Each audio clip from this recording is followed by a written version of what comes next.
বাবা আজকের আমি বড় ভাগ্যবতী। ছোটবেলা থেকে মায়ের সঙ্গে কীর্তন করতাম, ভাবি নাই বাবা কোনোদিন এই নদিয়ার মাটিতে কীর্তন গাইতে পারব।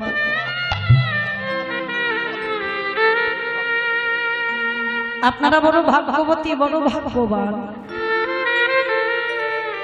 যে মাটিতে আজও আমার মহাপ্রভুর পদধূলা পড়ে আছে। সেই জায়গার মানুষ আপনারা। এ জন্মে তো হলো না মা, আবার যদি কোনোদিন পরবর্তী দিনে আমার জন্ম হয়, যেন আপনাদের মতো ভক্ত হয়ে যেন এই নদী আর মাটিতে জন্মগ্রহণ করতে।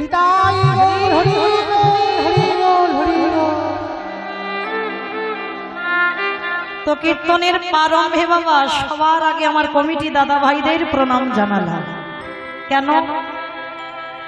শুধু আমি বলি নয় বাবা, যত বড় বড় কীর্তনী আসুক না কেন, আমি তো কীর্তন জগতের সব থেকে কনিষ্ঠ, সব থেকে ছোট। যত যত কীর্তনী আসবে বাবা, আমাদের কর্তব্য সবার আগে আমার যে দাদা ভাইদের উদ্যোগে কীর্তন, তাদের চরণে প্রণাম করবার। কেন?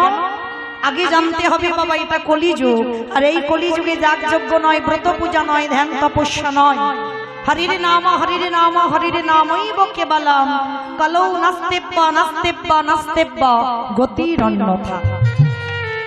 কলির মানুষের হরিনাম ছাড়া কোনো গতি নাই, কোনো গতি নাই, কোনো গতি নাই। যে যাই করি না কেন বাবা, পূজা অর্চনা নয়, যাগযজ্ঞ নয়, এসব কলিযুগে নয়। কলির মুক্তির রাস্তা হলো একটা, এই হরিনাম সংকীর্তন। তালি বাবা কীর্তনের এই যারা আয়োজনটা করেছে সবার চরণে তাদেরকে প্রণাম জানালাম। কেন? তারা বুঝেছে, জেনেছে যে কলির জীবের মুক্তির রাস্তা হলো এটা হরিনাম সংকীর্তন। আপনারা প্রশ্ন করবেন মৌমিতা, ও তো সব কীর্তনিয়ারা বলে চলে যাচ্ছে হরিনাম ছাড়া গতি নাই, আর হরিনাম ছাড়া পদ নাই, আর হরিনাম ছাড়া রাস্তা নাই, বলে না? কীর্তনিয়ারা বলে যাবে আর আপনারা শুনে চলে যাবেন, হবে না। একটু অনুভব করতে হবে, বিচার করতে হবে। আর অনুভব যদি করতে না পেরেছি, কীর্তন শোনা বা কীর্তন গাওয়া বাবা দুটোই বৃথা হয়ে যাবে। এই জায়গাটা বাবা কোনো সাধারণ জায়গা নয়, সব থেকে কঠিন জায়গা, সব থেকে বড় জায়গা হচ্ছে আপনারাই বসেছেন শ্রবণম। তারপরে বলছে কীর্তনম, আগে কীর্তনিয়ার জায়গা নয়, আগে আপনাদের জায়গা। তাহলে তো বাবা নববিধা ভক্তিতে আগে বলতো কীর্তনম, আগে বলছে শ্রবণম, তারপরে বলছে কীর্তনম। আগে যারা শোনে তাদের জায়গাটা অনেক বড়। কীর্তনিয়াদের জায়গা বাবা আপনাদের পরে, আপনাদের উপরে নয়। আপনারা উপরে পড়েছেন বলবো, কিন্তু না, ভক্তদের আগে কীর্তনিয়া নয়, আগে আপনারা পরে ভক্ত। তো আজকে কি করেছে বাবা, এই যে কীর্তনের আয়োজনটা যারা করেছেন, এই যে আমি বারে বারে বলছি হরিনাম ছাড়া গতি নাই। আচ্ছা বাবা একটু ভেবে দেখেন তো, সত্যি কি গতি আছে? গতি যদি থাকতো, যে যত বড় ধনী হোক না কেন, যার যত অর্থ থাকুক না কেন, যার যত অট্টালিকা থাকুক না কেন, শেষের দিনে কিন্তু মা এরা কেউ তোমার সঙ্গে যাবে না। এই যে আমার হরিবাস, আমার স্বামী এসেছে, আমার ছেলে এসেছে, সবাই আছে আমার পরিবার। তাহলে মায়েরা বলে রেখো, মনে রেখো, এরা কি আমার সঙ্গে যাবে?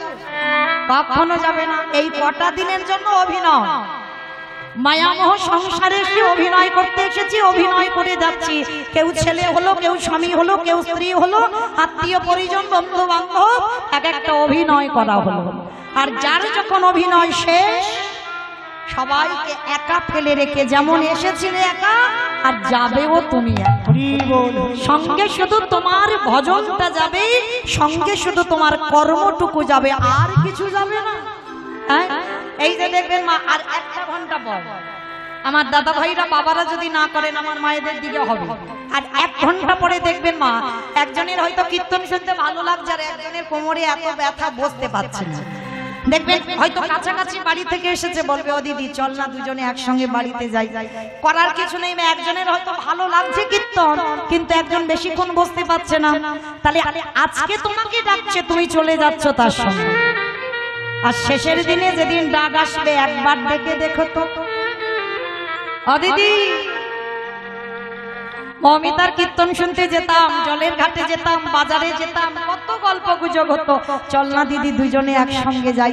একবার ডেকে দেখো কাউকে, যে যতই বলুক না কেন, আমি তোমায় জীবন দিয়ে ভালোবাসি, আমি 1 কিলো ভালোবাসি, 2 কিলো ভালোবাসি, 5 কিলো ভালোবাসি, ডাক যেদিন আসবে কাউকে দেখে দেখো কেউ তোমার সঙ্গে হবে। সঙ্গে শুধু তোমার কর্ম, সারা জীবনে তুমি কি করলে এই কর্মটুকু যাবে। আর তবে বাবা আর একটা গ্যারান্টি আমি দিতে পারি, একজন তোমার সঙ্গী হবে। জানি না আপনাদের এই নদিয়া জেলায় নিয়ম আছে কিনা, তবে আমার ডায়মন্ড হারবার এলাকায় নিয়ম আছে। মানুষ মরে গেলে কিছু দাও বা না দাও, একটা খোল আর একটা করতাল ভাড়া করতে তোমায় হবে। আর পিছনে বলে না বলো হরি হরি, বলো হরি হরি। কি মাইরা নিয়মটা আছে নদিয়ায়? হ্যাঁ, আমি এখানে যখন আসছিলাম বাবা, আমার সামনে সামনে দুটো মরা দেহ যাচ্ছিল। হ্যাঁ, রাত্রিবেলা যখন এলাম দুটো মরা দেহ এলো। তাহলে বাবা বিচার করে দেখেন, এই যে আমি মৌমিতা, এর নামটা কিন্তু সবার আগে আমার চলে যাবে, তাই না? দেখবেন আমার দেহটা যখন পড়ে থাকবে, কেউ কিন্তু সকালবেলা বলবে না যে মৌমিতার দেহ বের করো, সবাই বলবে মরাটাকে বের করো। তাহলে ভগবান সবার আগে তোমার নামটাকে নিয়ে নিল। তাহলে কিসের এত গরব, কিসের এত অহংকার? সময় যতটুকু পেয়েছো, সূর্য ডুববো ডুববো ভাব, বেলা ডুবে যাচ্ছে, কৃষ্ণ ভজন সাধন করতে যেন ভুলে যেও না। পৃথিবীতে সবাইকে ভুলে যাও, কিন্তু আমার গৌর গোবিন্দ চরণ কোনোদিন ভুলো না। কারণ মনে রাখবে বাবা, তার মতো দিনের দয়াল, তার মতো দিনের বন্ধু আর পৃথিবীতে কেউ হবে না। যদি বলেন কেন? আমাদের আসার আগে যে আমাদের কথা ভাবে, এই জায়গাটা লক্ষ্য করবেন মা, আমাদের আসার আগে যে আমাদের কথা ভাবে, তাহলে তার মতো বান্ধব আর কে হবে আমাদের আসবার আগে? বলে কেন? আমাদের আসবার আগে তোমার মা ভাবে। কি বাবা, এটাই তো আমরা বলবো, আমাদের আসবার আগে আমার মা চিন্তা করে, আমার বাবা চিন্তা করে, বলে না? সন্তান মাতৃগর্ভে 5 মাস বয়স হলো, মাতৃস্তনে দুগ্ধ এলো, দিল কে? মা তৈরি করেছিল। মা যদি ওটা তৈরি করতে পারত, তাহলে বাবা গর্ভের সন্তান আসার আগে পারত। অত সোজা নয়। সন্তান যখনই মার গর্ভে, আমরা তো মা হয়েছি, আমরা বলতে পারবো ভালো। সন্তান গর্ভে 5 মাস হয়ে গেল, ওদিকে মাতৃস্তনে দুগ্ধ পাঠালো। পাঠালো কে? আত্মীয় পরিজন বন্ধু বান্ধব দিল না, দিল কে? বিশ্বের স্রষ্টা মালিক ভগবান কৃষ্ণ। তাহলে আমাদের আসবার আগে আমরা কি খাবো? দেখেন, আমাদের পৃথিবীতে প্রবেশ করবার আগে সে পাঠিয়ে দিয়েছে। কতটুকু লবণ, কতটুকু মিষ্টি, কতটুকু তিতো, কতটুকু গরম, কতটুকু ঠান্ডা দিলে একটা স্তনদুগ্ধ তৈরি হয়, আজ পর্যন্ত কোনো বৈজ্ঞানিক ভাবেনি, ভেবেছিল আমার স্রষ্টা মালিক ভগবান। তাই বারে বারে বলে যাই, পৃথিবীতে সবাইকে ত্যাগ করে দাও, সবাইকে ভুলে যাও, কিন্তু জীবনে কোনোদিন আমার ভগবানের চরণে যেন ভুলে যাও। তাই তো বাবা আজকের যাদের উদ্যোগে কীর্তন, তাদের চরণে প্রণাম জানালাম। কেন? আচ্ছা বলেন তো বাবা, তারা কত মাধুকরী করে, কত ভিক্ষা করে, দাঁড়িয়ে দাঁড়িয়ে একটা বৎসর ধরে এত বড় হরিবাসরটা তৈরি করেছে। তাতে কি হয়েছে জানো? হয়তো বাবা অনেকে গালাগালিও দিয়েছে, ঠিক, তাতে অসুবিধা না। অনেকে দেয় বাবা 10 টাকা দেবে, আবার কত কথা শোনাবে, 50 টাকা দেবে, কত কথা শোনাবে। কিন্তু মনে রেখো, পেটে খাবার জন্য নয়, ভক্ত সেবা হরি নামের জন্য ভিক্ষা করছে।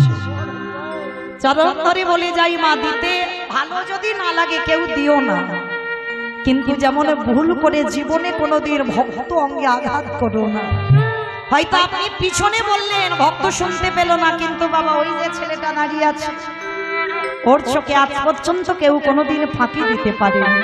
খাতা কলমে হিসাব হবেই হবে। তাই কোনোদিন বলো না, কারণ ভগবান আমার রাধারানী গোবিন্দের কাছে একটা প্রতিজ্ঞা করেছিল, জানো বধূ, আগত কলিযুগে যদি আমার সেবার জন্য, হরিনাম সংকীর্তনের জন্য যদি কিছু অর্থ ব্যয় করে দেয়, আমি কি করব জানো বধূ? আমার গোপন ব্যাংক থেকে কিছু গুপ্ত ধন চুরি করে আমি তার ব্যাংকে দিয়ে আসি। বুঝেছো বাবা আমার কথাটা? রাধারানী গোবিন্দের কাছে প্রতিজ্ঞা, যদি কলিযুগে একজন ভক্ত হরিনামের জন্য, ভক্ত সেবার জন্য যদি একটু অর্থ ব্যয় করে, রাধারানী বললেন আমার হৃদয় ভান্ডার থেকে কিছু ধন চুরি করে তার ব্যাংকে দিয়ে আসে। তার মানে কি বাবা, আপনি যদি এই অনুষ্ঠানের জন্য, কথার কথা বলি, যদি 5 লাখ টাকা খরচা হয়, কম করে বললাম, আমার রাধারানী কি 10 লাখ টাকা ব্যাংকে দেবে? না। ও ধন কেন? তাহলে এমন একটা ধনে দেবে, কোন ধনে জানো? যে ধনে চোরেরা চুরি করতে পারে না, যে ধন কোনোদিনই অপহরণ করা যায় না, যে ধনে কোনোদিন লুট করা যায় না, যে ধনের নাম হলো কৃষ্ণ প্রেম ধন। যে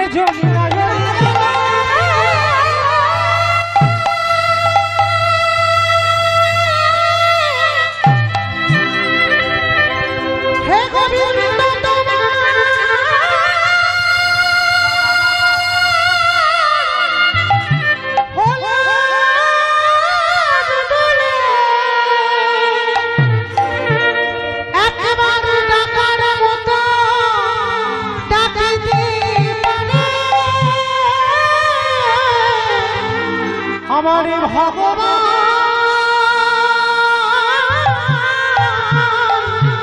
সেই ভক্তের দ্বারে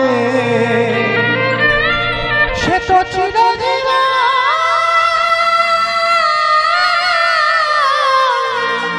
বাধা পড়ে। ও মায়েরা, যারা যারা ভগবানকে একবার ভালোবাসবে, ভগবান বললেন তাদের কি দশা করি জানো আমি? তাদের পরিণতিটা কি হয় দেখো। ও তারি ভিতরে ও বাহিরে আলো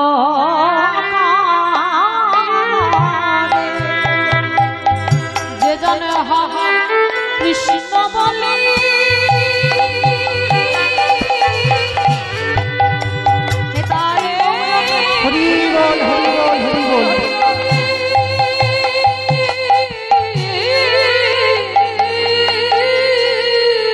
রাধে রাধে।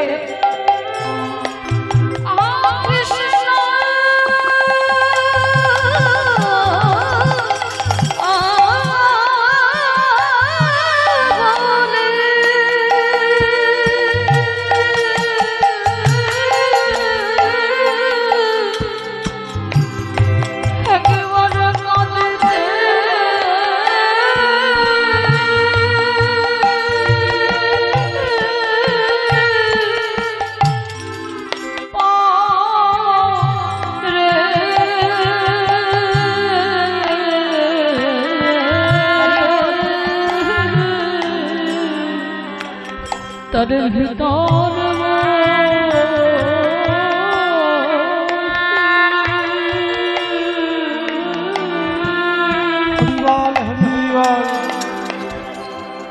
ভিতরে বাহির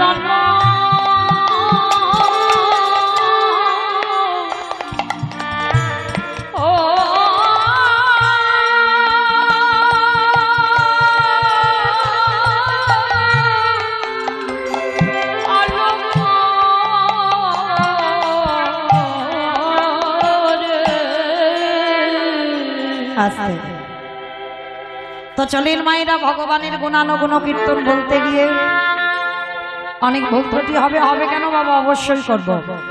নিজ নিজ সন্তান মনে করে, নিজ নিজ ভগ্নী মনে করে সেই ভুল ত্রুটিকে ক্ষমা করে দেবেন। তো কীর্তনের প্রারম্ভে বাবা আগে আমার দুটো ছেলেকে একটু ডাকতে হবে। শুধু আমার ছেলে নয়, আমাদের ছেলে।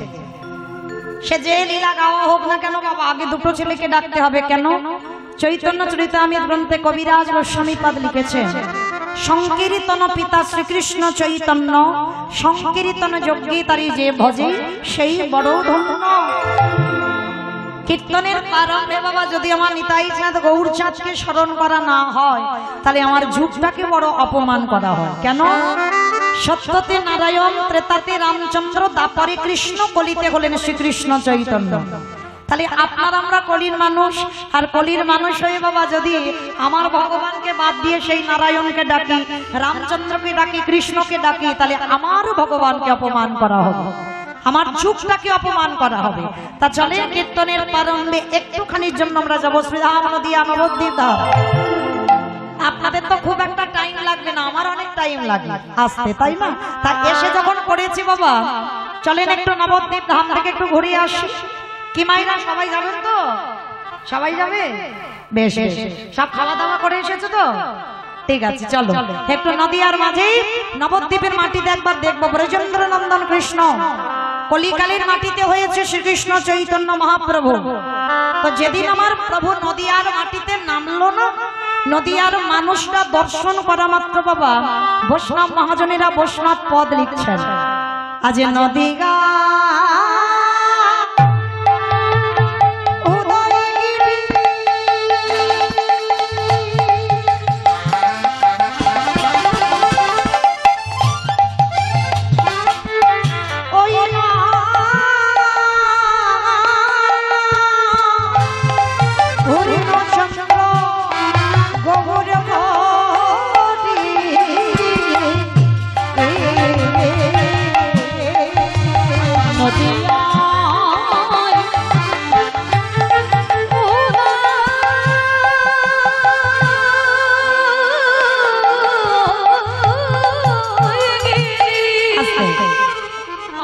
বিকাল একটা কথা বলেনি, ঝগড়া করতে গেলে প্রথমে করে নেওয়া ভালো।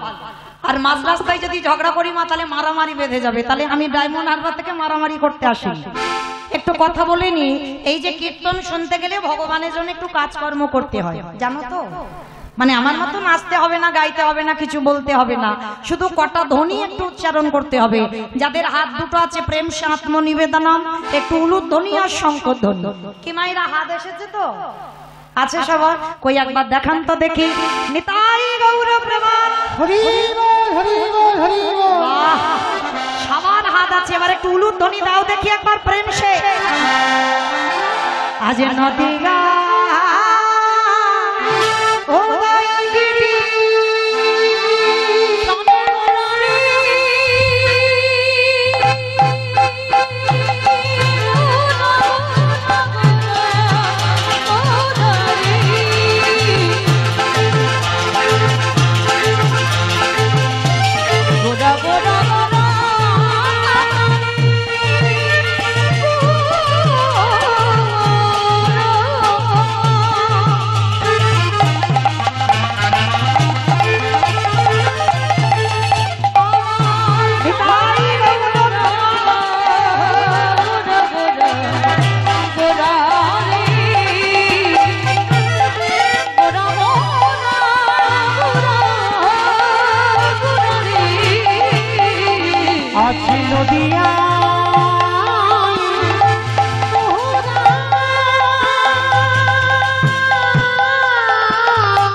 মায়েরা এবার আর কোনো কথা নয়, এবার আমি একটু বলবো, আপনারা শুনবেন কেমন? এক মন থেকে যেন দুমন হয়ে না যায়। পৃথিবীতে হাজার হাজার ভক্ত আছে, লাখ লাখ ভক্ত আছে, কোটি কোটি ভক্ত আছে। তাহলে এত ভক্ত থাকতে ভগবানের কি এমন হলো সেই শান্তিপুরের বুড়ো অদ্বৈত আচার্যের ডাকে একেবারে আসতে হলো? আর কি জগতে ভক্ত টক্ত ছিল না? এত তো ভক্ত ছিল, একেবারে শান্তিপুরে বুড়ো মালির ডাকে কেন এলো জানতে হবে। আগে জানা দরকার বাবা, শান্তিপুরের বুড়ো মালিটাকে, যাকে বলা হয় মৃত্যুঞ্জয়। আমা বলো তো দেখি কোন ঠাকুরকে বলে মৃত্যুঞ্জয়? মহাদেব। বাহ, বাবা ভোলানাথের নাম হলো মৃত্যুঞ্জয়। কেন না? উনি মৃত্যুকে জয় করেছিলেন, মানে 3 যুগ, সত্য ত্রেতা দ্বাপর 3 যুগে বাবার রূপ পরিবর্তন হয়নি, একই বাবা ভোলানাথ হয়েছিল। আর কলিকালের মাটিতে বাবা এই যে আমরা এত শিব চতুর্দশী ব্রত টত করি না, সারা রাত জাগলাম, সারা রাত উপসে থাকলাম, ঘটা করে বাবার মাথায় জল দিলাম, বাবা কিন্তু কলিযুগে নয়, সত্য ত্রেতা দ্বাপরেতে বাবা ছিল। আর ওই বাবা কলিকালে এসেছে নাভা দেবীর গর্ভে, যার নাম হলো কমলাক্ষ। জন্মগ্রহণ করলো কমলাক্ষ, বড় হবার পরে নাম হয়েছিল অদ্বৈত আচার্য মশাই।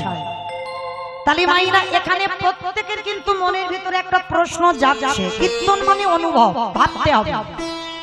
আর কীর্তন বাবা এই শুধু উপর থেকে শুনে চলে যাব, এটা কীর্তন শোনা হয় না, একটু ভিতরে যেতে হবে, তবে কীর্তন শুনে বাবা মজা পাওয়া যায়। তাহলে এই যে এত ভক্ত ছিল, আর 3 যুগে যে বাবা ভোলানাথ শিব হলো, কলিযুগে কেন হলো না? অনেকে কি বলে জানেন বাবা? বলে কলিযুগ তো, মানে এই যে টান দিয়ে কথা, দেখবেন বাবা কোন কোন প্রশ্নে বাবা যেন উত্তর বেরিয়ে যায়, তাই না? কলিযুগ তো মানে ঠেলা দিয়ে কথা, মানে বোঝাচ্ছে কি কলি নাকি ভালো না। কি বাবা কলিযুগ ভালো না? ভুল কথা। ভগবান একবারও সত্যযুগকে ধন্য যুগ বলেনি, একবারও ত্রেতা যুগকে ধন্য যুগ বলেনি, একবার দ্বাপর যুগকে ধন্য যুগ বলেনি, কিন্তু কলিযুগটাকে বারবার বললেন ধন্য কলিযুগ। আর কেন ধন্য হবে না বাবা? প্রমাণ তো পড়ে আছে, দেখেন। সত্যযুগে অস্ত্র ধারণ করে হিরণ্যাক্ষ হিরণ্যকশিপুরকে মারল, ত্রেতা যুগে রাম অবতারে রাবণ কুম্ভকর্ণকে মারল, দ্বাপর যুগে কৃষ্ণ অবতারে, বাবা আমার থেকে আপনারা বেশি জানেন, কংস, শিশুপাল, কালিয়নাদ, অকাসুর, বকাসুর, তৃণাবত্রাসুর, অরিষ্টাসুর, মানে শুধু মারামারি করে গেল। দ্বাপর যুগে কৃষ্ণ হই ওই বলতে পারবেন কলিযুগে ভগবান কাউকে মেরেছে? তাহলে কে বলে কলি খারাপ? যে বলে খারাপ সে নিজেই ভালো। কলির ছেলে মেয়েরা খারাপ, কলিযুগ খারাপ নয়, কখনো হতে পারে না কলিযুগ খারাপ। ভগবান বারে বারে বললেন এবে অস্ত্র না ধরিব, প্রাণে কারে না মারিব, প্রেম দিয়ে চিত্ত শুদ্ধি করিল সংহার। কলির মানুষ এত ভালো মানুষ, কলির মানুষ এত শান্ত মানুষ, এদের জন্য অস্ত্র ব্যবহার করতে হবে না, এদের একটু নাম আর প্রেম দিলে এরা উদ্ধার। তাই তো ভগবান যুগ ধর্ম প্রবর্তক নাম সংকীর্তন, চারি ভাব ভক্তি দিয়া নাচাই নভুবন, আপন ভক্ত ভাব করি অঙ্গীকার, আপনি না করলে ধর্ম জীবের শিখানো না যায়, আপনি আচরি ধর্ম জীবের শিখায়, এই তো সিদ্ধান্ত গীতা ভাগবতে গায়। এই মতো কলিকালে প্রথম সন্ধ্যায় অবতীর্ণ হলেন কৃষ্ণ, আপনি নদিয়া।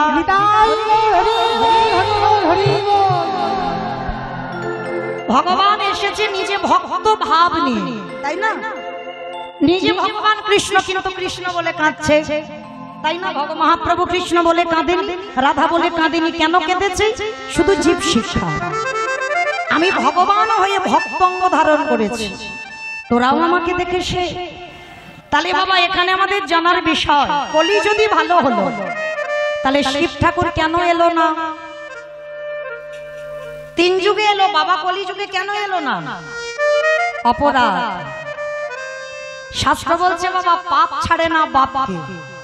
এ কথাটা কিন্তু বাবা কোনো খেলনা কথা নয়। এই যে পাপ ছাড়ে না বাপকে, আমরা অনেক সময় চলতি কথা ভাবি, কিন্তু এর মানেটা বুঝতে হবে। পাপ ছাড়ে না বাপকে কেন কথাটা বলি? যেমন আমার বাবাকে, যেমন আমি মৌমিতা ঘোষ, আমার বাবার নাম হলো রাধেশ্যাম ঘোষ। এটা আমার জন্মদাতা পিতা, চিরস্থায়ী নয়, ক্ষণস্থায়ী। ধরে রাখতে পারবো? ডাক এলে চলে যেতে হবে। তাহলে প্রত্যেকের জন্মদাতা পিতা আছে, কিন্তু বাবা তাকে চিরজীবন আমরা কেউ ধরে রাখতে পারবো না। কিন্তু প্রত্যেকের একটা আসল পিতা আছে, যিনি হলেন বিশ্ব পিতা, যিনি হলেন জগৎ পিতা, যিনি হলেন সবার পিতা, যিনি বিশ্বের শ্রেষ্ঠ মালিক ভগবান কৃষ্ণচন্দ্র। আর এই যে পাপ ছাড়ে না, পাপকে কথাটা বলি কেন, আমাদের বাবা হচ্ছে ভগবান, আর ওই ছেলেটাকে কি পাপ ছেড়েছিল? দেখেন বাবা একটু শাস্ত্রের দিকে গিয়ে, যেদিন কুরু বংশটা ধ্বংস হয়ে গেল, যেদিন গান্ধারী কুরুক্ষেত্রের মাটি হাতে মশাল নিয়ে পাগলিনীর মতো কেঁদেছিল,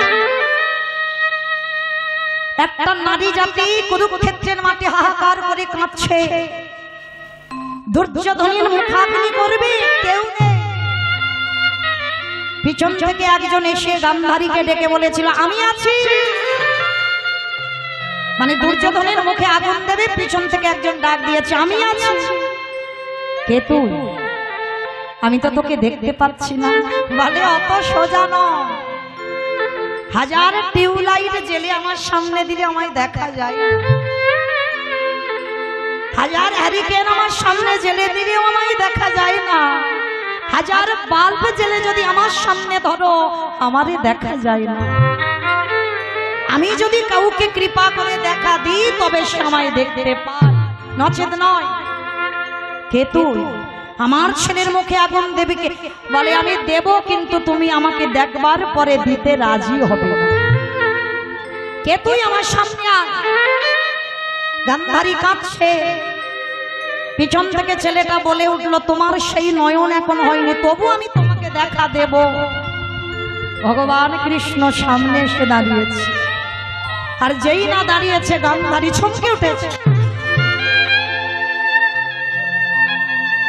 কৃষ্ণ, ছি ছি ছি ছি, আমি পুত্রহারা জননী, আমি কাঁদছি, তুই আমাকে দেখে হাসছি। পিসিমা তুমি কাঁদবে কেন? কেন কাঁদবে তুমি? চোরের ধন বাট্টারাই নিয়েছে, এতে আমার কান্নাকাটি করার কি আছে? কৃষ্ণ, আমি ওদের মা। বলে না, জন্ম দিলেই মা হওয়া যায় না, কর্মটা করে দেখাও। তোমার 100টা ছেলে কেউ ধর্মের পথে ছিল না, 100টা ছেলে তোমার অধার্মিক ছিল, আর ওদের মৃত্যুর জন্য তুমি যাকেই দায়ী করো না কেন, আমি একটা কথা বলবো পিসিমা, তোমার 100টা ছেলের মৃত্যুর জন্য তুমি একমাত্র মাই দায়ী না। কৃষ্ণ, আমি ওদের জন্মদাত্রী মা। বলে না, তুমি মা নামে কলঙ্ক। ওই 100টা ছেলে তো তোমার হবার কথা ছিল না, তুমি তো কায়দা করে চুরি করেছো। তাহলে চুরি করা জিনিস যদি আবার চুরি হয়ে যায়, এতে কান্নাকাটি করছো কেন? কৃষ্ণ, আমি 100টা ছেলে চুরি করেছি। বলে হ্যাঁ, মনে করে দেখো সেদিনের কথা। ওই 100টা ছেলে তো মা কুন্তির হওয়ার কথা ছিল। যেদিনে দুর্বাসা মুনি গেল, কুন্তির ঘরে গিয়ে বলেছিল মা আমি তোর বাড়িতে একটু পরমান্ন খেতে চাই। পরমান্ন মানে? পরমান্ন মানে খিচুড়ি, মানে খিচুড়ি স্কুলেই তো পড়েছে, ওই জন্য এটা বলতে পারছে না। পরমান্ন মানে পায়েস। তো দুর্বাসা মুনি কুন্তিকে বলল আমি একটু পরমান্ন পেতে চাই, তবে হ্যাঁ যে কোনো পাত্রে নয়,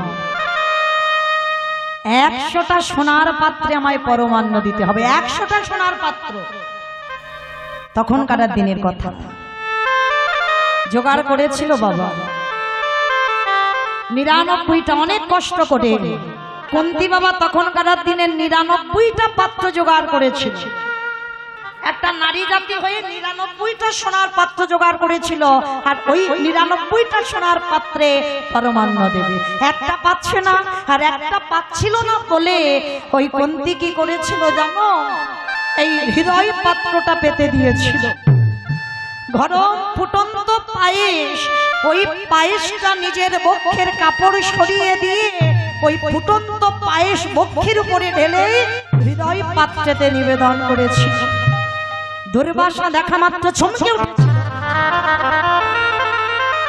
একই কুন্তি, তুই আমার কথা রাখতে বললেন। বাবা ঠাকুর, আমি তো ৯৯টা জোগাড় করেছি, একটা পাইনি, ওই জন্য আমার হৃদয় পাত্র আমি পায়েসটা দিলাম, আপনি গ্রহণ করেন। ওই ভক্তিটা দেখে দুর্বাসা বলেছিল তথাস্তু মা, তোর এই যে ভক্তি দেখে আমি বড় সন্তুষ্ট। এই যে ১০০ পাত্রে আমায় সেবা দিলি, আমি তোকে আশীর্বাদ দেব, তুই শতপুত্রের জননী হবি। যা, তুই স্নান করে আমার কাছে আয়, শুদ্ধ আচারে আমার কাছে আয়, আর এলেই আমি তোর মাথায় হাত দিয়ে আশীর্বাদ দেব। কে গো মায়েরা, একটা ছেলের জন্য ৭ ঠাকুরের কাছে মানত করি, একটা ছেলে হোক। যদি ৪-৫টা কন্যা সন্তান থাকে তবু একটা পুত্রের জন্য ৭ ঠাকুরের কাছে মানত করি। আর কোনো মা যদি ১০০ ছেলের বর পায়, সে মায়ের কত আনন্দ। স্নান করতে গেছে আর সমস্ত কথাবার্তা শুনে নিয়েছিল মা গান্ধারী। আর গান্ধারী শুনে ফেলে মনে মনে চিন্তা করলো, এই তো সুযোগ, এত বড় সুযোগ তো হাতছাড়া করা যাবে না। ওই কুন্তি স্নানে আছে আর এদিকে কুন্তি শাড়ি পরে ওই গান্ধারী আমার দুর্বাসা মুনির সামনে গেছে। যেই না ধ্যানস্থ হয়ে আছে, দুর্বাসা মুনির সামনে গিয়ে গান্ধারী ঘোমটাটা টেনে দিয়ে দাঁড়ালো। আর দুর্বাসা আগু পিছু বিচার না করে চোখ দুটো বন্ধ করে মাথায় হাত দিয়ে বর দিল, তুই শতপুত্রের জননী হবি হবি হবি। বর চুরি করে নিয়ে চলে যাচ্ছে গান্ধারী। আধা ঘন্টা পরে বাবা কুন্তি স্নান করে যেই না দুর্বাসার চরণে প্রণাম করেছে, প্রণাম করে বলছে, বাবাজি আপনি যে বর দেবেন বলেছিলেন দেন। চমকে উঠে, একই আমি ভেবেছিলাম তুই ভক্তিমতী নারী, তোর এত লোভ, তোর এত লালসা, তুই একবার সন্তান চেয়ে নিয়ে আবার দ্বিতীয়বার এসেছিস। চমকে উঠল কুন্তি। বাবা ঠাকুর বিশ্বাস করে, আমি তো আসিনি, আমি তো স্নানে গিয়েছিলাম, আর আমি আসবই বা কেন, আমি তো সবে স্নান করে অপদার্থ। আমার ভালো করে মনে আছে আমি তোর মাথায় হাত দিয়ে বর দিয়েছি। না বাবা ঠাকুর, আমি কুন্তি এ জীবনে কোনোদিন মিথ্যা আশ্রয় করি না, আর আমি বলতে পারি না আপনি আমাকে বর দেননি। দুর্বাসা মনে মনে ভাবলেন, তাহলে বরটা দিলাম কাকে? ধ্যানে বসেছে, আর ধ্যানে বসে দেখতে পেল কুন্তির মতো শাড়ি পরে গান্ধারী বরটা চুরি করে নিয়ে পালিয়ে।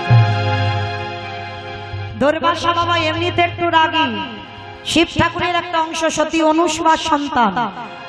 রাগান্বিত হয়ে বললেন, ওরে পাপিষ্টা নারী, তোর এত বড় স্পর্ধা, তুই দুর্বাসার সঙ্গে ছলনা করলি, তবে তুই যখন আমার সঙ্গে ছলনা করলি আমি তো তোকে ছেড়ে দেব না। কুন্তির মাথায় হাত রেখে বর দিল, তোর বেশি নয়, এই সমাজে সবাই তোকে বলবে তুই পঞ্চপুত্রের জননী। মাতৃর হয়েছিল 2টো সন্তান, নকুল সহদেব, আর কুন্তির ছিল যুধিষ্ঠির, ভীম, অর্জুন। আর একটা কুমারী বেলার সন্তান ছিল মহাভারতে, যাকে দাতা বলে আখ্যা দেওয়া হলো, কর্ণ। আর এই পৃথিবীতে সবাই মহাভারতে কুন্তিকে বলা হয় পঞ্চপুত্রের জননী।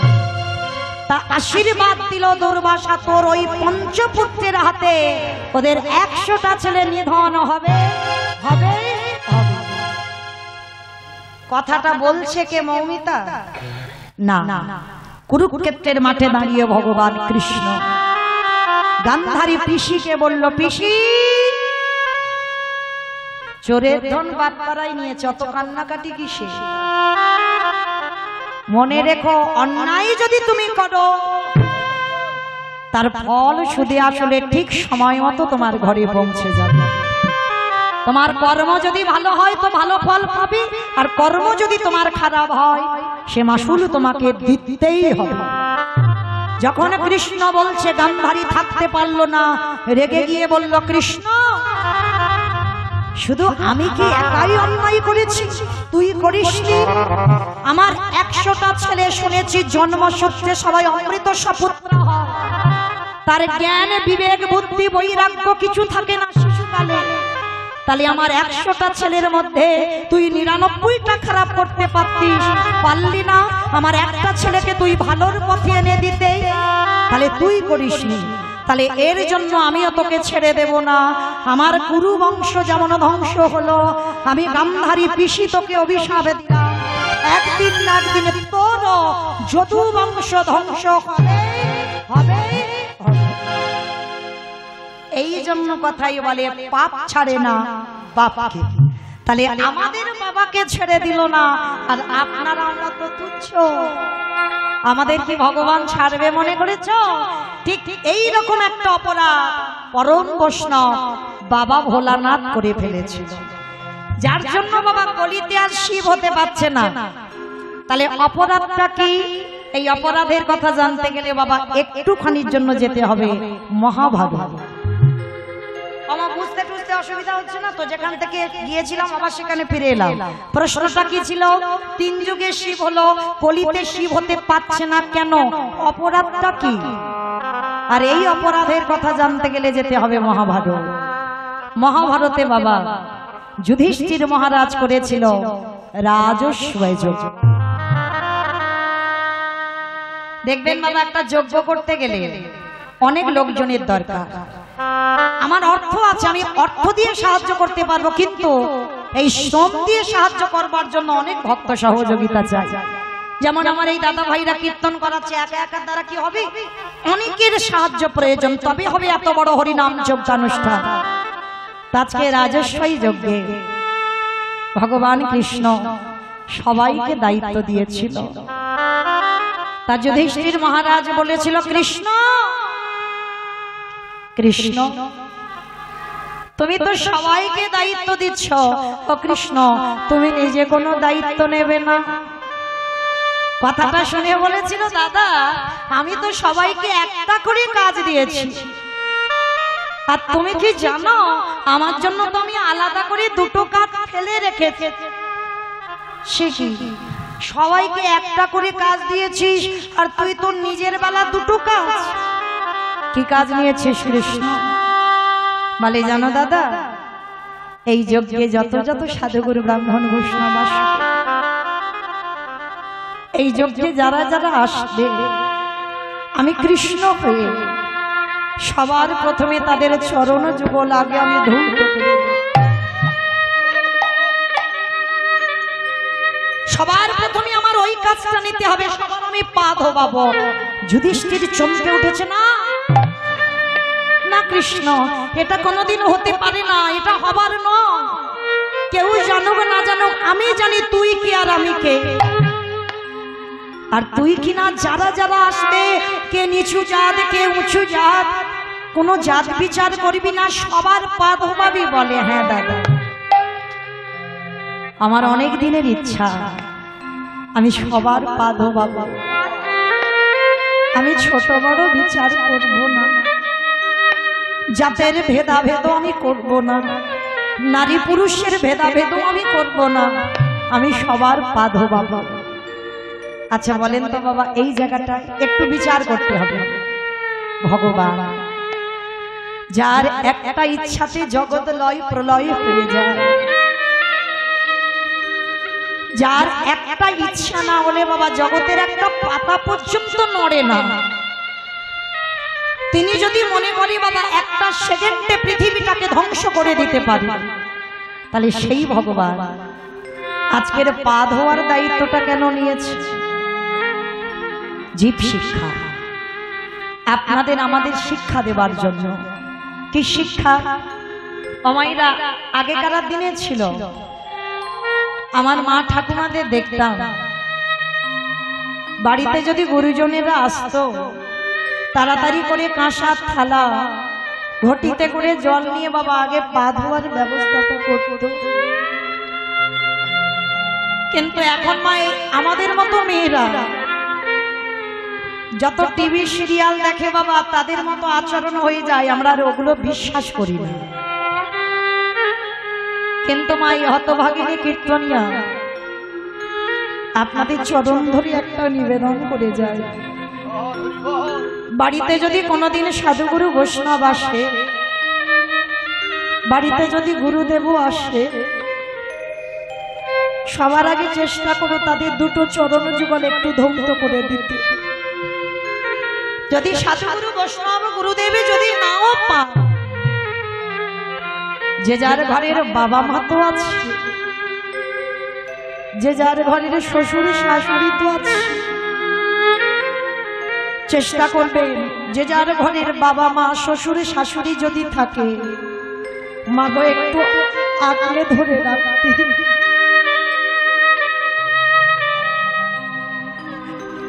একবারও যদি ওই সম্পদগুলো হারিয়ে যায়,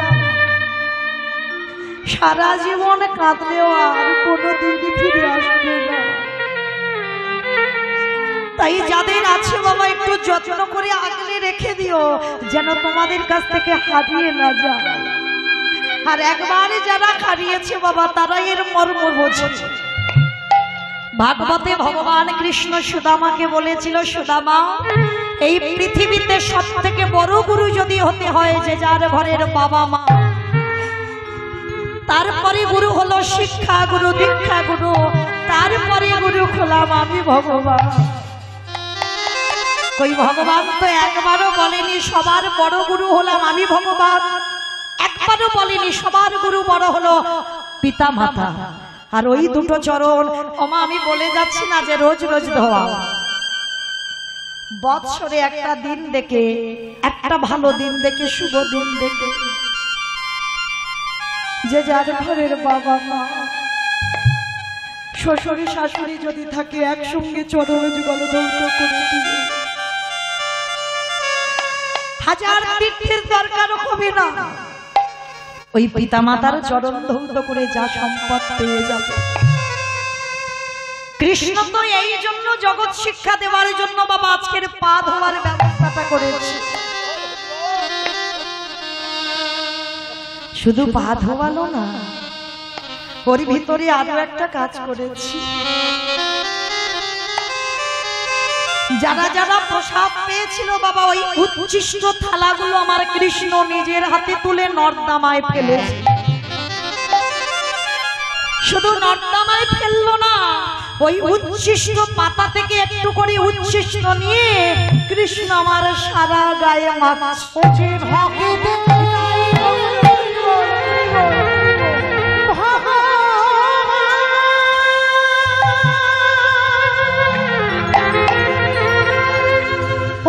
ভক্ত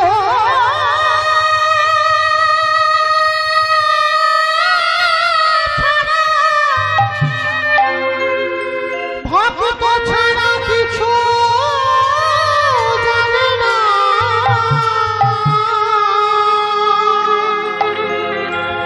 তাই তো যুগে যুগে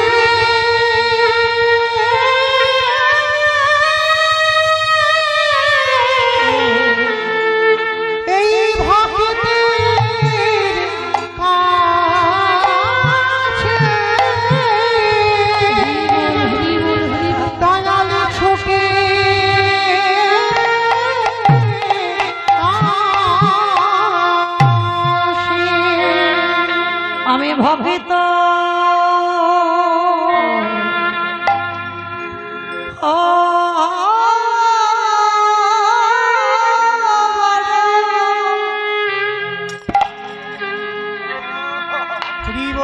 আমার ভালো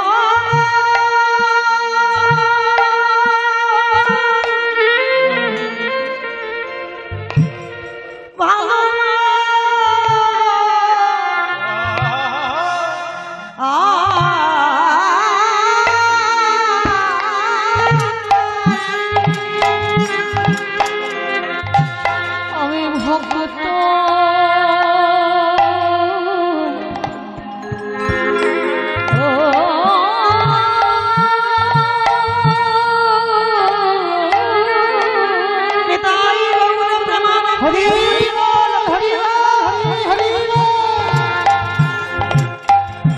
ভক্ত বড় ভালো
ভক্ত বড় ভালো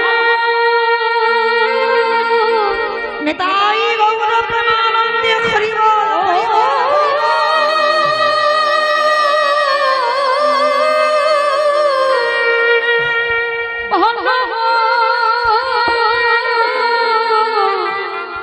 বসে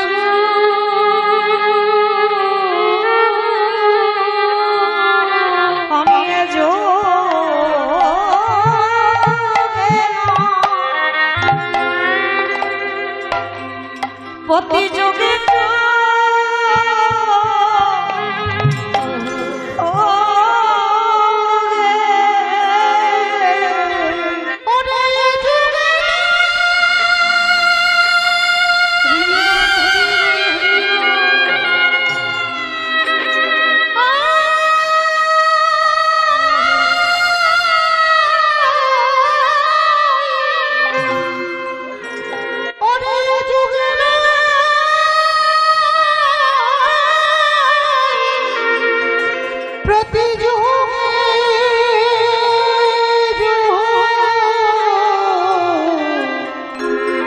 যুগে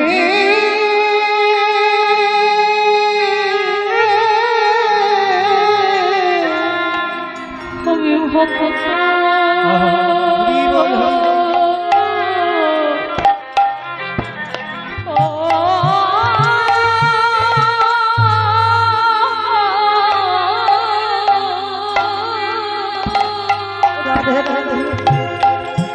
ভক্ত বড় ভালো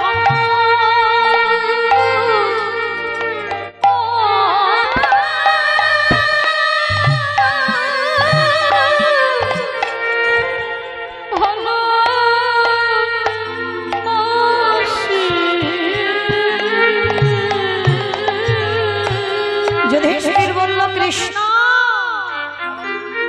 এটা কি করছিস ওদের পাগুলো ধোয়াচ্ছিস মানা যায় ওদের এঁঠো পাতাগুলো তুলে ফেলছিস মানা যায় কিন্তু ওদের এঁঠোগুলো তুই গায়ে মারছিস কেন কি এমন অন্যায় করেছিস এই নোংরা কাজগুলো তুই করছিস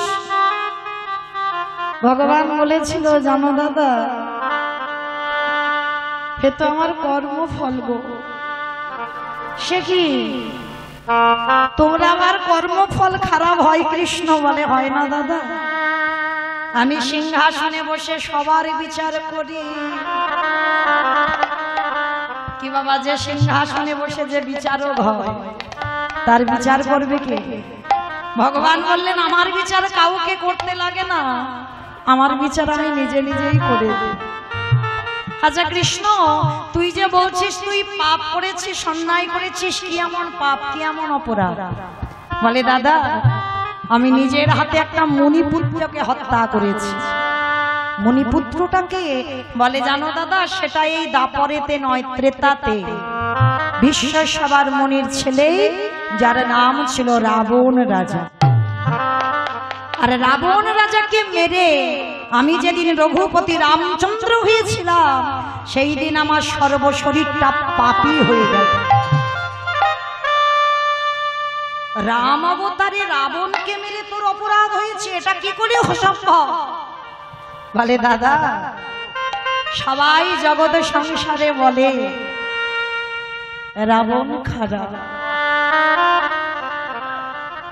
কিন্তু বাবা লঙ্কার মাটিতে সব থেকে বড় ভক্ত যদি হতে হয় একজন ছিল তা হলো রাবণ রাজা ত্রিকালদর্শী রাবণ ত্রিসন্ধ্যা গায়ত্রী জাপ করত সব থেকে বড় ব্রাহ্মণ ছিল বড় পুরোহিত ছিল তাহলে বলেন তো বাবা যে রাবণ রাজা সীতামাকে চুরি করে নিয়ে গেল সেই রাবণ কে মেরে আবার রামচন্দ্রের অপরাধ হলো এটা কিরকম নিয়ম বলে না ভক্ত দুরকম একটা বাহ্যিক জগতের ভক্ত আর একটা অন্তর জগতের ভক্ত বাইরের ভক্তরা বলবে বাবা রাবণ খারাপ কারণ রাবণের কোনোদিনই আশা ছিল না সীতামাকে নিয়ে ভোগ করার লালসা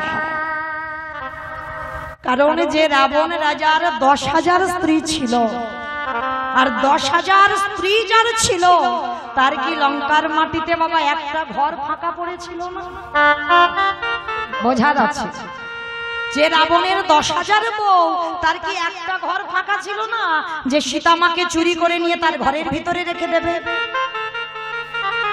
প্রশ্নেই উত্তর বেরিয়ে যাবে। দেখেন রেখেছিল কোথায়? অশোক বনেতে রেখেছিল। কেন? দেখেন প্রশ্নেই তো উত্তর বার হচ্ছে। অশোক, যেখানে শোকের ছায়া লাগে না, সেইখানে সীতামাকে রেখেছিল। তা সীতামাকে রেখেছিল বটে বাবা, কিন্তু এই সীতামাকে রেখে চেরির দ্বারা মার খাওয়াচ্ছিল। তা মন্দোদরী শুধু পাগলিনীর মতো কাঁদতো। পঞ্চসতীর মধ্যে মন্দোদরী তো একটা সতী, রাবণের স্ত্রী। কারণ স্বামীর কখন অমঙ্গল হবে, কখন মঙ্গল হবে, মন্দোদরী বুঝতে পেরে গেল।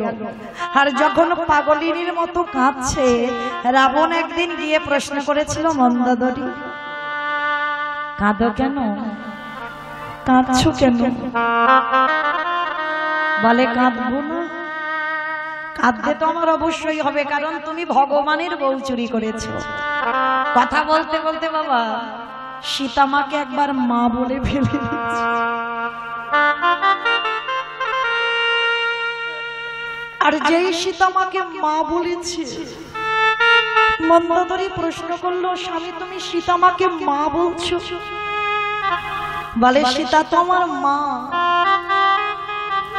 তাহলে যাকে তুমি মা বলো তাকে চেরির দ্বারা মার খাওয়াচ্ছ কেন? মন্দোদরী তুমি বোকা বলে আমি কেঁদে কষ্ট পাচ্ছ।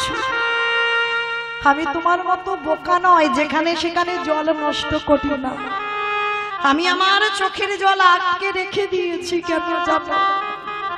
শোনো তোমায় বলবো, সীতামা হলো ভব পারাপারের তরণী। তরণী মানে কি বাবা? নৌকা। আচ্ছা বলেন বাবা, এই নৌকা যদি, এই নৌকার একজন মাঝি নৌকা চালাতে চালাতে বাবা নৌকাটা রেখে দিয়েছে তীরে।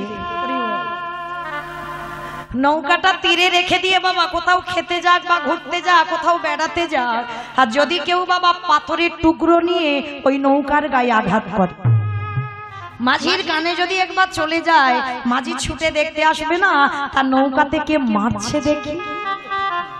বাবা কথাগুলো বলছে কিন্তু নারী জাতি তো কিছু বুঝতে পারছে না।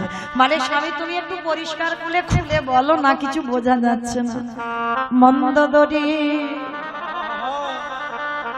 সীতামা যদি আমার নৌকা হয়, আর এই নৌকার মাঝি হলো আমার রঘুপতি রামচন্দ্র, তাহলে একবারও ভেবে দেখেছো এই চেরিগুলো এক একটা পাথরের রূপী? যত পাথরের রূপী সীতা নবী নৌকার গায়ে আঘাত হবে, যত আমার সীতামা হারাম হারাম বলে কাঁদেবে। সবাই তো ভগবানের কাছে যেতে চায়, আমি যাব না, ওকে আসতে হবে আমার কাছে। কেন? ধরুন মায়েরা আরো পরিষ্কার করে বোঝায়। ধরেন মায়েরা আপনারা সিনেমা সিরিয়াল দেখেন তো, বলো তো যখন ওই নায়ককে জব্দ করা না যায় তখন কাকে ধরে আনে? ভিলেন, নায়িকাকে ধরে আনে। আর নায়িকাকে যদি ধরা যায় তাহলে বাবা আর নায়কের কাছে যেতে হবে না, সঙ্গে সঙ্গে নায়িকাকে ধরে আনলে 10 তলা বিল্ডিং থেকে বাবা নায়ক ঝাঁপিয়ে নায়িকার কাছে। ঠিক নায়িকা হলো আমার সীতামা, নায়ক হলো আমার প্রভু রঘুপতি রামচন্দ্র। যত নায়িকা রূপী সীতা হারামে হারামে বলবে, এই রাবণ রূপী ভিলেন ওর কাছে যাবে না, ও আসবে আমার লঙ্কার মাটিতে সীতা রূপী নায়িকাকে উদ্ধার করবে বলে। কিন্তু মন্দোদরী তুমি তো বোকা বলে কেঁদে কেঁদে চোখের জল অপচয় করছো। আমি কাঁদি না, কেন জানো? এই চোখের জল ধরে রাখলাম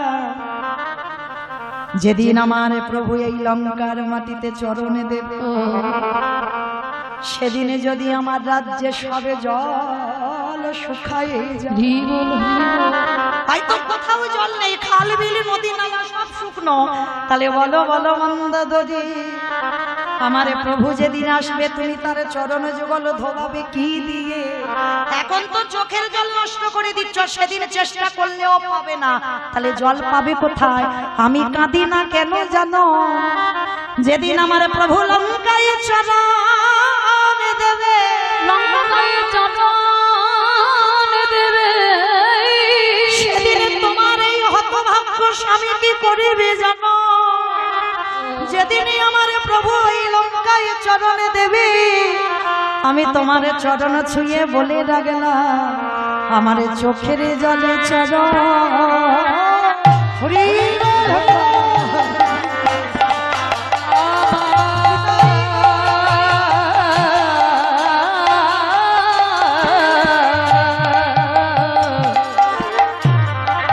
আমার চোখের জল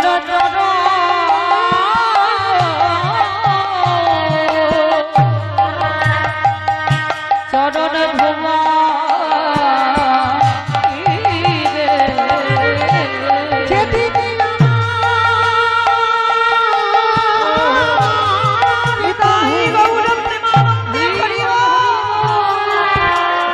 আমার প্রভু লঙ্কাই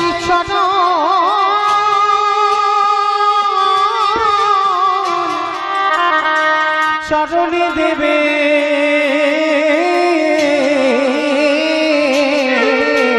মন্দাদরী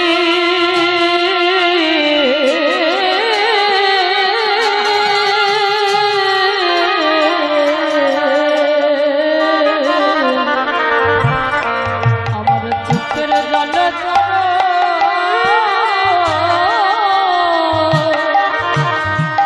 চরণ ধুয়া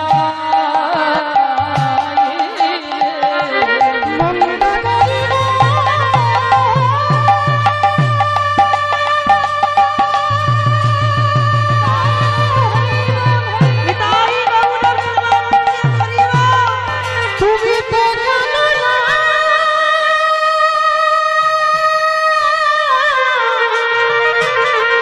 ও যে ভক্ত বড় ভালোবাসে,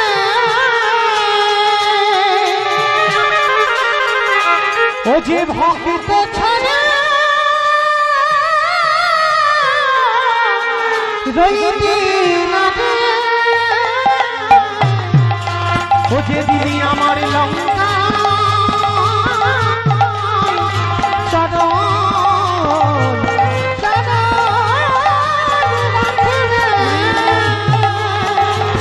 সেদিনই আমার চোখের জলে চরণ ধৌত করে মন্দাদরী এবার বুঝতে তো জগতে আমি কাঁদি না, যেদিন প্রভু আসবে আমার চোখের জলে চরণ ধোবাবো। তাহলে বলেন বাবা, এই রাবণ রাজা কি খারাপ ছিল? কখনো ছিল না। সেই রাবণ রাজাকে মেরে আমার রামচন্দ্রের অপরাধ হয়েছিল। কি হচ্ছে? আর সেই রামচন্দ্রের অপরাধ যে হলো, ত্রেতা যুগে ধুতে পারল না বাবা, ধুচ্ছে কবে? এই যুধিষ্ঠির রাজস্বয় যোগে। তাহলে বাবা এইটুকু শুনে আপনার আমরা কি জানলাম, কি বুঝলাম? অজান্তে যদি বাবা একজন বৈষ্ণবের চরণ ধৌত করো, যদি অপরাধ করে থাকে অপরাধ খণ্ডন হয়ে যাবে। বৈষ্ণবের পাতা পরিষ্কার করো, যদি অপরাধ করে থাকো খণ্ডন হয়ে যাবে। আবার যদি পারো ওই বৈষ্ণবের একটু উচ্ছিষ্ট ভালো করে গায়ে মেখে নাও।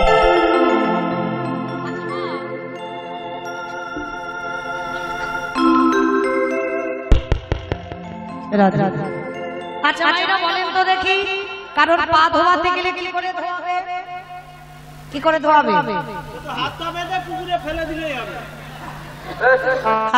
পুকুরে ফেলে দিলে পাত্রে জল নিতে হবে, আর যার পা ধোয়াবে বাবা তার কাছে মাথাটা নিচু করতে হবে।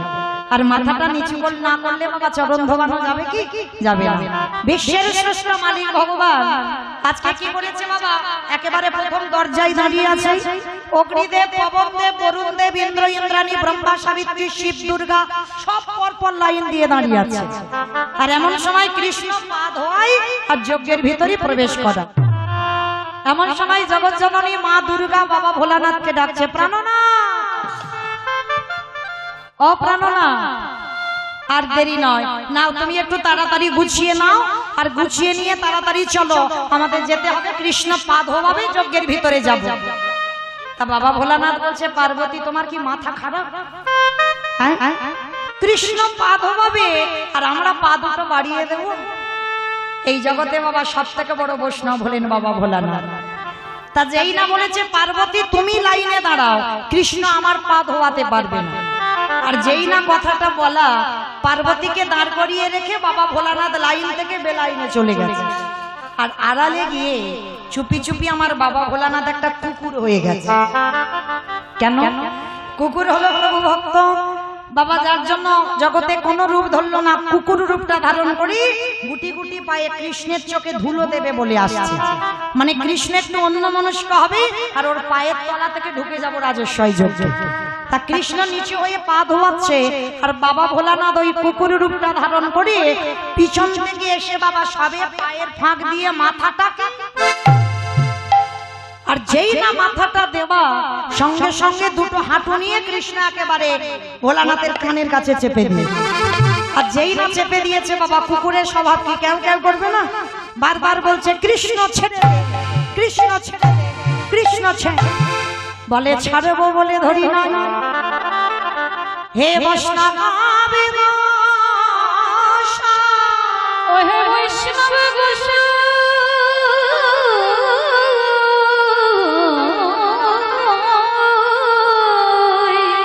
যারে একেবারে ধরি তারে ছাড়ি না, আরে যারে একেবারে ছেড়ে দিই তারে জীবনে কোনোদিন ধরি না। হে বৈষ্ণব তোমারে যখন ধরেছি আর তো ছাড়াছাড়ি নয়।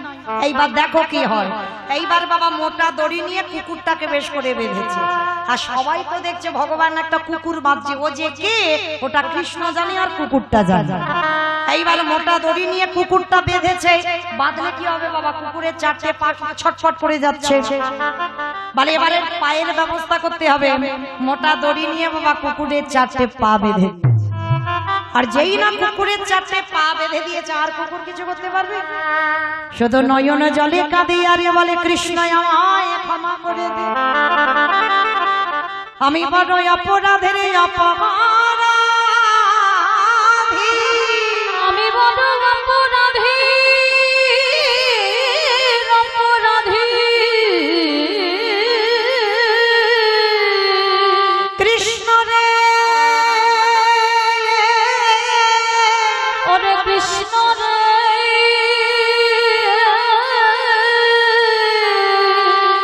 আর এর পরের বাড়ি কোনোদিনই আমি এমন ভুল করব না, এমন ভুল করব না।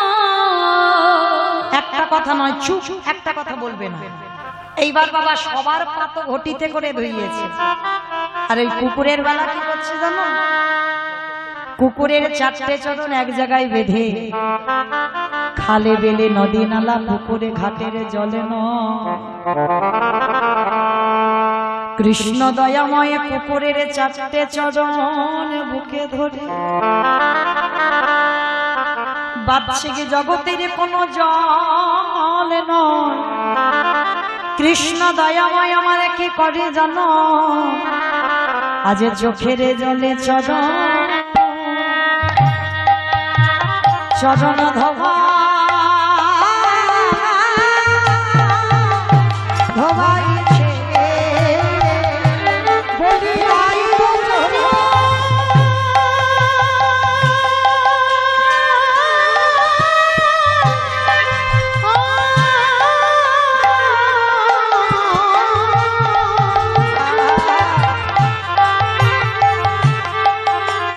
বলিয়ারি চোচনা ছাড়িব না,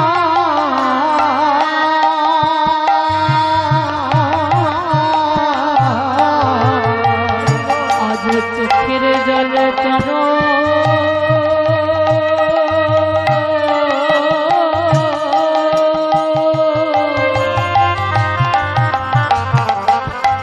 চরণ ধোয়া,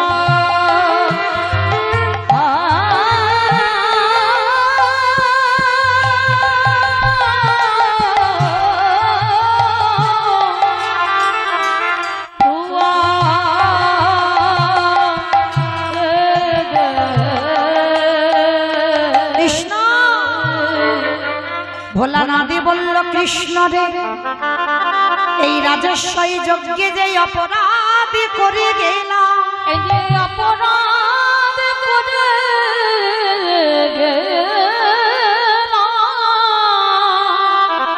আহাগত কলি যুগে এই অপরাধ আমি আর করব না। ওই কলিকালে আমি আর শিব হব না।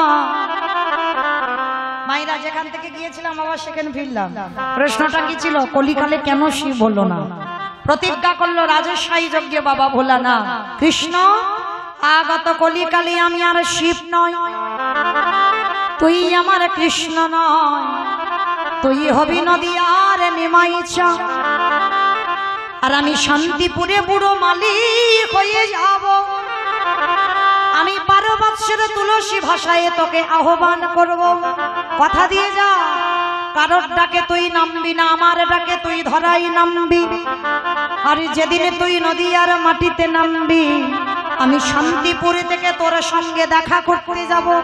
যেদিনে তোর আর আমার সাক্ষাৎ হবে, আজ রাজস্বই যজ্ঞে যেমন তোর চোখের জল কুকুরের পায়ে পড়ল, এই কুকুরে যেদিন অদ্বৈত হবে, তুই যেদিন নিমাই হয়ে আসবি, ওরে এমনি করে চোখের জলে ছাড়া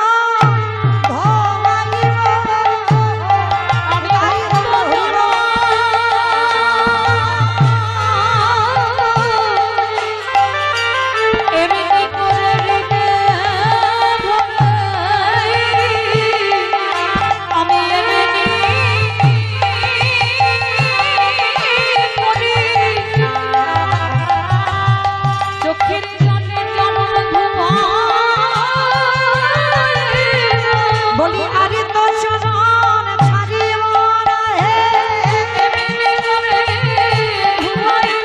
ওরে আরে তো চরণ ছাড়িব না হে, বলি এই প্রতিজ্ঞা করে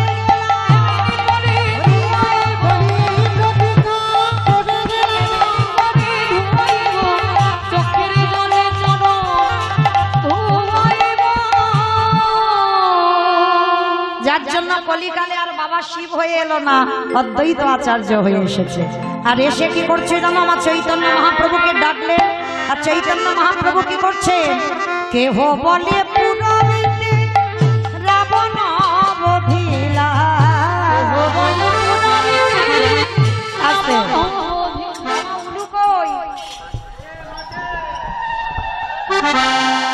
দাও দেখি একবার উলু ধ্বনি। কেহ বলে পুরবিতে রাবণ বধিলা,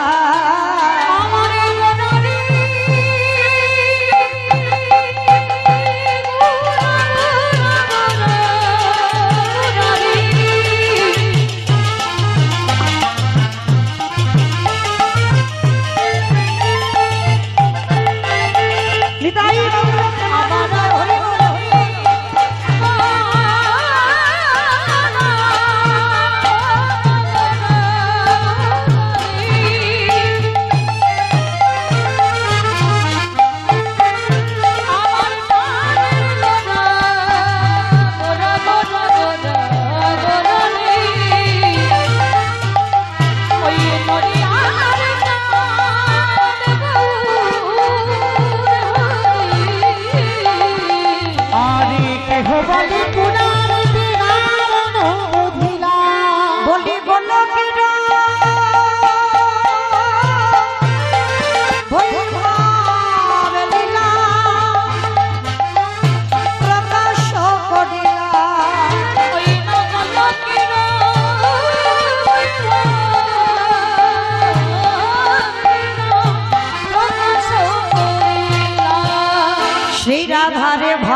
বাসুদেব ঘোষে কহি করি জোর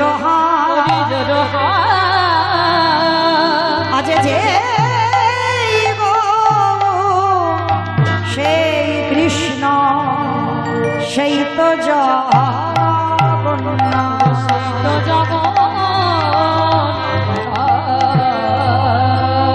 বাসুদেব ঘোষে আহে এইবারে লীলা প্রকাশ হলো। বাসুদেব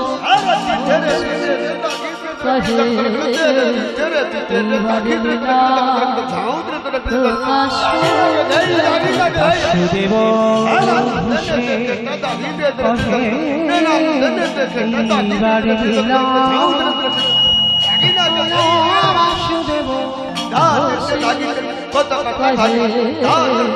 এইবারে লীলা বাসুদেব বাসুদেব ঘোষে কহে এইবার লীলা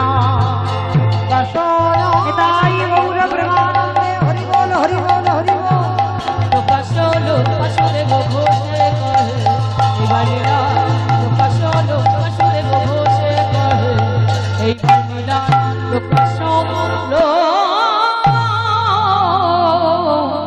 বাসুদেব ঘোষে কহে